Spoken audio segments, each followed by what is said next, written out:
Okay, so I don't even know how many years ago. Maya was 3, so that makes it 8 years ago. We were a part of a church in Lawrenceville, and that church had folded, and Sean Coleman called us a couple months later and said, "Hey, have you guys found a church yet?" Because she had gone to the same church as us. And we said, no, not yet. We've been kind of just shopping around. And she said, well, we found this place, and we think you guys would really enjoy it. The first thing she said was, it's very multicultural.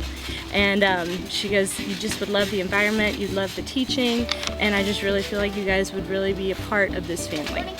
And so we said sure, and I think the next week we went, and one of the first things we noticed was that it was a family. We were welcome, and we were looking for somewhere definitely that also took our kids in and welcomed them as family.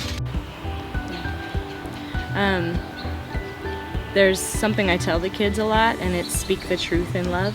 And I think that is one of the most important things that we've tried to instill in them. And it came up a lot when all this kind of boiled over.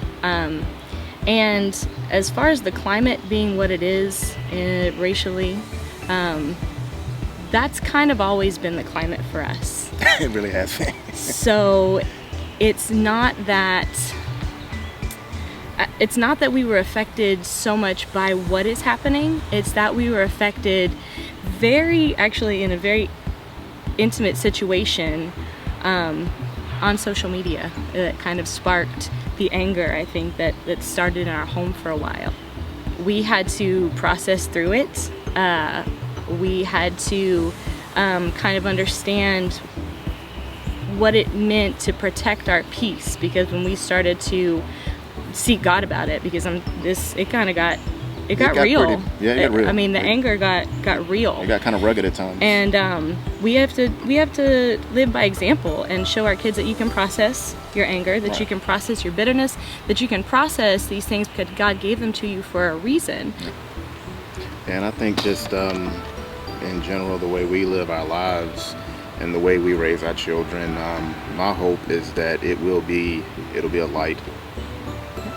It's possible to literally be from two totally different backgrounds. My background, her background, totally different, but we came together and we're making it work, and it's a lot of love here.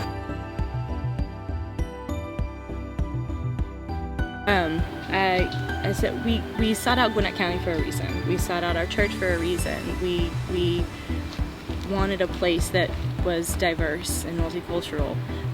But did we create this utopia for ourselves that isn't challenging the rest, I think, of the community? They're outside our community. Are we in a bubble? Because it kind of felt like it popped, and everything was very unsure for a second.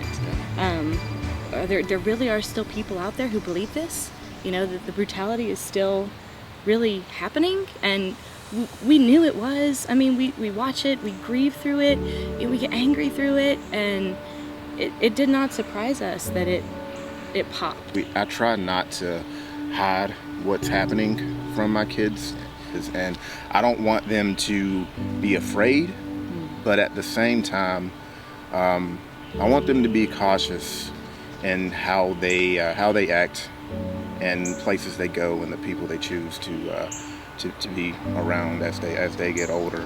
And for me, my contribution is to just be the best dad that I can be to them, and to show them that it's okay to feel, it's okay to be angry, but you can't live life from that place.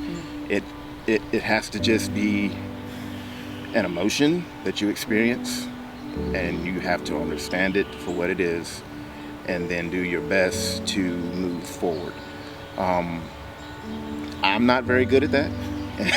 And honestly, what's been going on recently has brought that to light for me, and I've grown personally in my walk with Christ and in our relationship, and I feel like I became a better husband.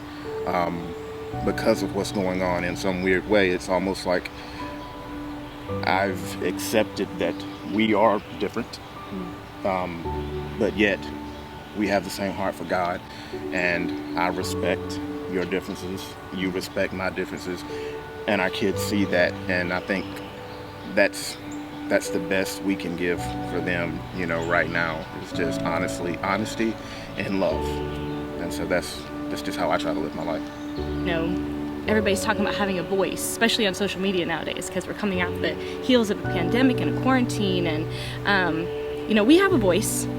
We speak volumes just by our union, and we speak volumes just by the way we raise our children to stand up for themselves and fight for justice. But when it came to social media, that became, I think, an avenue for the enemy to get on in there and really try to break up some stuff with this anger and a bitter root.